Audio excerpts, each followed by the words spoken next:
Hi, my name is Earl and I'm here at Diodario today with all my new friends that I've only met over the phone, and they're not wearing suits. Just took a tour of the factory, and now I'm in their beautiful little studio playing these wonderful Vox amps with my famous Mayfield custom guitar with my Diodario strings on it and my Diodario little Planet Waves tuning thing on that stuff.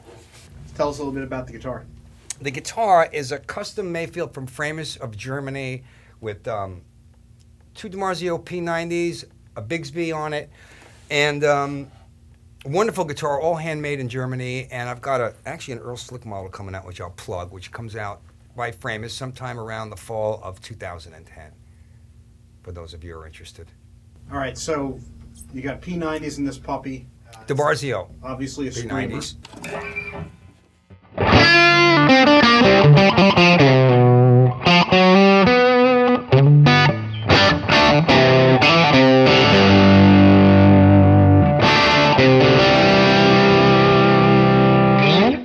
That's a P90. That's a classic sound. Old school. Yep. Old school. What are you looking for in a string? I need brightness. I'm a treble freak, which, you know, the P90s speak for themselves. But I need something that'll translate what's going on the guitar properly. That the P90s are one element, and I find that the Pro Steels, they're bright for me. I like them. They just seem to work with the P90s really well. I'm also using the flat wounds on some of the vintage guitars, and because they're thuddy, I like flat wounds. But for my daily use, I'm using a light gauge 10s and the Pro Steel. I've got a number of other ones home. Most of the time I've been on the Pro Steels lately. That's the latest kick. I like also the flexibility of the strings, and the other thing too is I'm not breaking them, which is good. Because I bend and twist, and I'm always using the Bigsby, and they stay in tune, and they're not breaking, and they stay bright pretty long. To use a Bigsby properly, where you go, because everybody's going, well, it doesn't go out of tune. Well, first of all, if you're going to do like an 80s dive bomb thing, you got the wrong tremolo. This is meant for old school. Tremolo is what it's called, right? And even with that little bit of wiggle, you're gonna go out of tune. So I use a Tone Pros roller bridge on here, so that the strings don't get caught up in the saddles. And the brand of string and the type of string you're going to use plays in with it. And, you know, keeping the nut lubricated, you know, everything has to work together. Otherwise, you're going to end up with broken strings and you'll be out of tune all the time. So find a good guitar tech that knows what he's doing and have him do it for you like I do.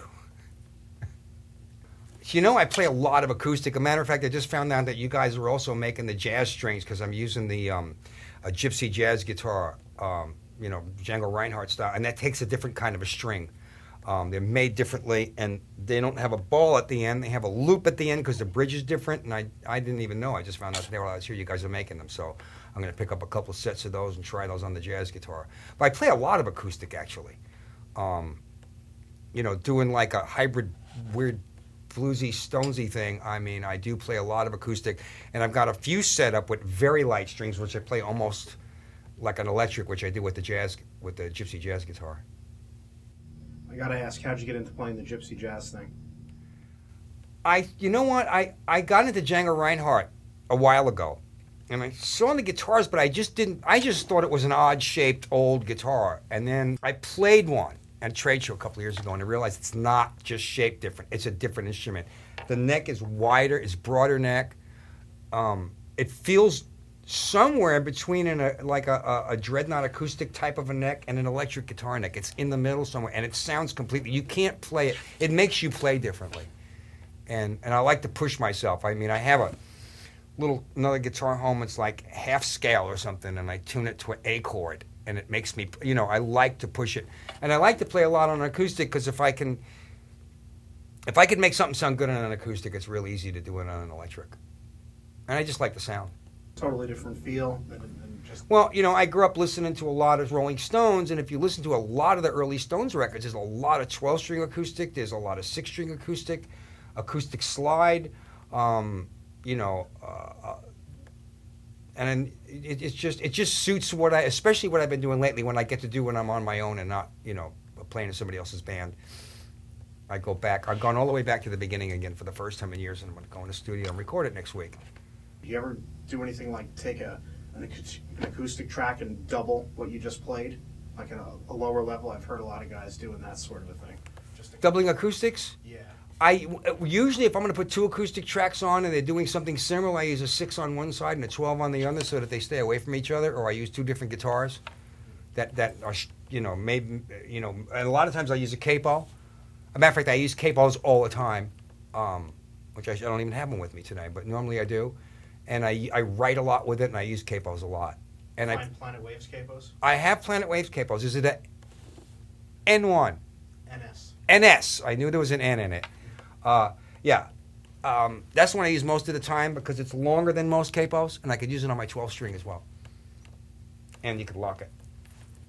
And it works. Simple.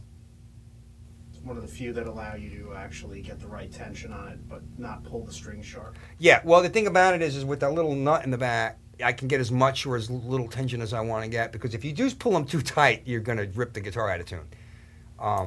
But you got to be tight enough in case you want to bend that you're not going to slide the strings on the thing. For some reason, they just work. And like I said, they're usually half the guitars are, you know, on stands with capos on them, and tuners on the headstocks.